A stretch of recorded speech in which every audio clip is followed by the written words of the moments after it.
We are honored to be joined by two very distinguished academics, Dr. Patricia Finley, Associate Professor and Director, Master of Social Work Program at Rutgers University School of Social Work, and also Dr. Carrie Ferraro is Associate Director, Coastal Climate Risk and Resilience Initiative at Rutgers University Center for Ocean Observing Leadership. You think Rutgers has titles that are long enough? Need to buy a vowel so you can pronounce it. Professor Finley, let me ask you this. Your area of expertise around around the whole question of climate change? I actually bring in the mental health side of trauma, impact of trauma. Here's the problem for me. I hear climate change, and then I hear stress, eco-anxiety, and I'm confused. Help me. Yes, the world is changing, and people are very concerned about the impact on the earth, and people have a lot of anxiety around that. Okay, so Dr. Ferrer, let me ask you this. How do you collaborate together with your two different entities within this very big state university, Rutgers? Yeah, it's actually, we're fortunate to be brought together by Marjorie Kaplan of the Rutgers Climate Institute. And I have an interest in the science as well as education. And so it's been great to work with Patricia on how climate change will really impact children. And Patricia, you presented at the New Jersey Education Association annual convention remotely, right? Yes, Carrie and I did, yes. What kind of reaction did you, what was the message, A, and B, what kind of reaction did you get? Lots of validation that this is very a concerning area for these teachers. We had a wide range of kids, teachers from kindergarten through high school, all expressing concern about what the children, the adolescents, are experiencing and sharing in their classrooms, and wanting help with some solutions to help manage behaviors. Solutions such as? That's where we kind of work together. Carrie and I really enjoy this part of our work. Is we take, first of all, a look at the child in their developmental stages, and then we offer solutions of ways that kids can manage their anxieties that are age appropriate. For example, Carrie, if I had a 6-year-old, what kind of activity would you give a 6-year-old to learn about the environment? Yeah, definitely exposing children, bringing them outdoors and really exposing them to nature and appreciate nature at that age is the way to go. And to really speak to them in an age-appropriate manner, not to overwhelm them.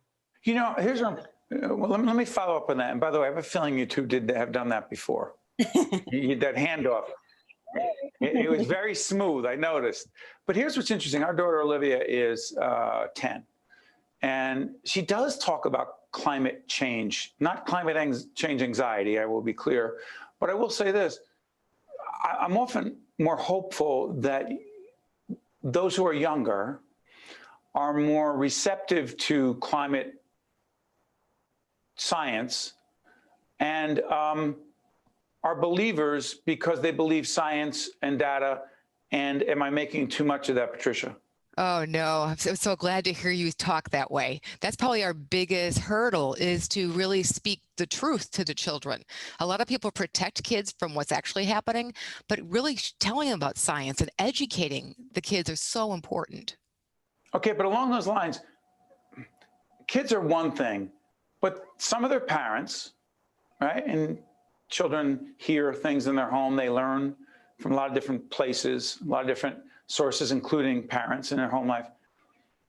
What would you say to parents right now watching who say, I don't know, I think we make too much of this whole climate change thing. Yeah, I believe it, but come on, with COVID and everything else, the problems are much bigger than that. You say what, Carrie?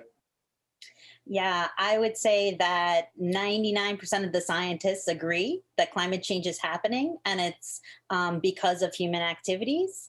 And all the data suggests that this is what's occurring, and that it's going to continue to occur until we take some actions. And in terms of anxiety, Patricia, to those who say, well, I do believe, but you know, I feel like it's too late. That's not going to get us where we need to go. Fair? Absolutely. It's a giving up. And let's talk about that.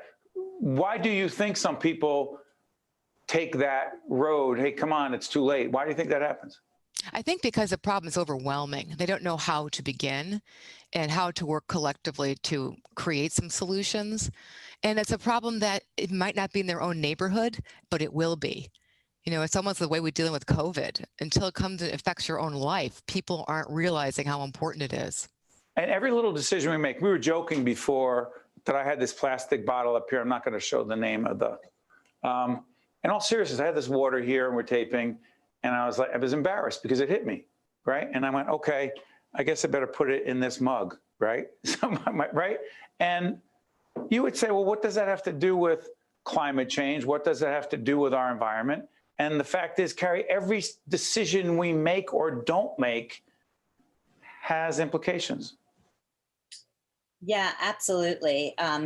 Everyone makes choices every day that can impact the environment, and it's really important to think about what you're doing. And also, by taking these steps, you could support your children in feeling like they're actually accomplishing something to make it better. So being more conscious of what you're doing, and especially when you're showing your children what you're doing, is important to helping both combat climate change, but also this kind of eco-anxiety.